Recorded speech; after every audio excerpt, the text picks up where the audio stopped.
Christophe Robert, ça fait 35 ans que je suis journaliste, ça fait 35 ans que j'entends les politiques dire « on va prendre ce problème de l'habitat insalubre à bras-le-corps ». Visiblement, ils n'y arrivent pas. Pourquoi? Est-ce qu'il n'y a vraiment pas de mieux? Jamais. Du mieux, il y en a à l'échelle des 30-40 ans sur la qualité et la taille des logements par famille, ce que j'indiquais. Oui. Par contre, là où vous avez raison, c'est qu'on avait vu une accélération de l'exclusion par le logement depuis une quinzaine d'années. Les années 2000, par exemple, ont vu augmenter le coût du logement, les prix des loyers, les prix des logements à la vente, le coût des charges, qui font que, parallèlement, alors qu'on a une fragilisation des ressources de ménages qui, même en travaillant, ont des petites ressources, les travailleurs pauvres, parce les que salariés pauvres, des CDD, des périodes de stage pour les jeunes, des périodes d'intérim. Et donc, ce double phénomène de précarisation des ressources, d'un côté depuis une quinzaine, vingtaine d'années, et de l'autre d'augmentation des coûts du logement, a créé des fragilités pour des personnes qui auparavant étaient épargnées par les phénomènes de mal logement. Mais vous savez, il suffit de demander autour de vous des gens qui vont vouloir se loger, aller à Marseille, à Bordeaux, à Paris. Ils vont se confronter au marché même avec leur salaire. Quand c'est un petit salaire, ils vont dire mais je ne peux pas me loger dans ces conditions. Exact. Donc ils vont s'éloigner ou ils vont se rabattre vers des solutions indignes.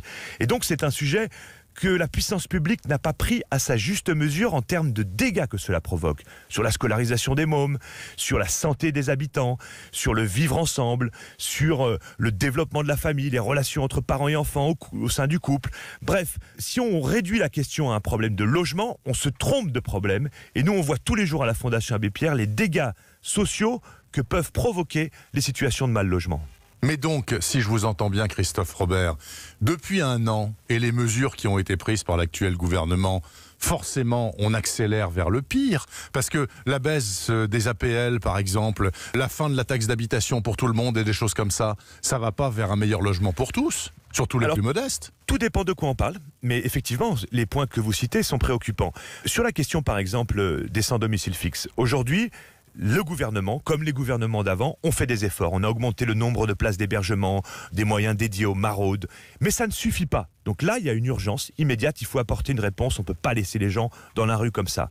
Après, pour les autres, effectivement, quand on regarde bien les deux piliers majeurs de la solidarité dans le domaine du logement en France, c'est quoi? C'est le logement social, qui permet d'avoir des loyers en dessous du marché, et les APL, qui permettent à 13 millions de personnes d'accéder à un logement ou de s'y maintenir dans ce logement et éviter par exemple des expulsions. Eh bien, ces deux leviers sont durement attaqués aujourd'hui par des coupes budgétaires dont on n'a pas encore pris la mesure, me semble-t-il, dans la vie quotidienne de nos concitoyens. Donc ça n'est pas une bonne orientation aujourd'hui.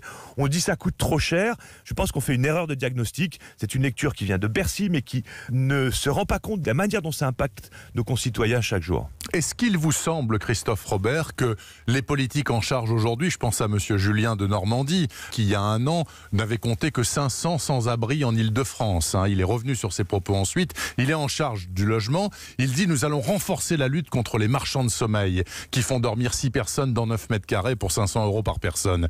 Est-ce que vous y croyez? D'abord, je note qu'effectivement, le ministre du Logement a changé de ton en disant aujourd'hui qu'il y a des milliers de personnes à qui on n'est pas capable d'apporter une solution, même quand elles appellent le 115 et qu'elles sont à la rue. Et ça, c'est pas acceptable. Donc, heureusement qu'il y a eu ce changement de regard sur la question.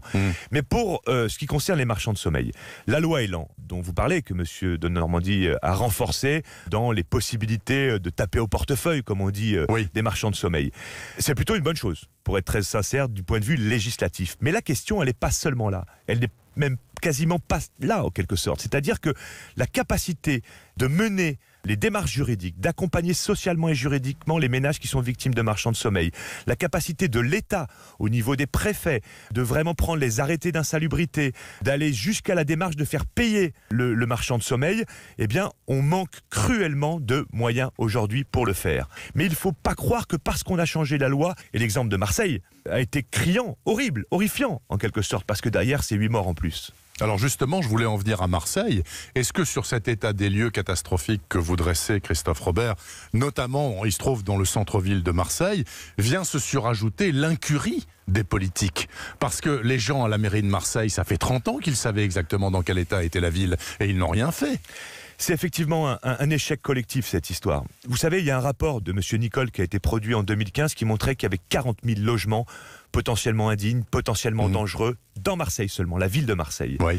Et on voit bien qu'il n'y a absolument pas eu la mobilisation de services adaptés, adéquats, pour aller prendre les arrêtés d'insalubrité, pour permettre aux personnes de plus payer et de se voir proposer un relogement, pour forcer les propriétaires à faire les travaux ou les faire à leur place et ensuite payer. Bref, toutes ces démarches qui sont aujourd'hui possibles, que certaines communes prennent à bras-le-corps et qui, dans d'autres, et ça a été le cas de Marseille, ont fait l'objet d'un abandon total, avec le résultat que l'on connaît. Si on veut lutter contre l'habitat indigne, il faut mettre des moyens, des équipes dédiées, formées. Il faut aussi investir dans la justice dans ce domaine-là pour aller au bout de procédures qui sont longues, compliquées, mais nécessaires.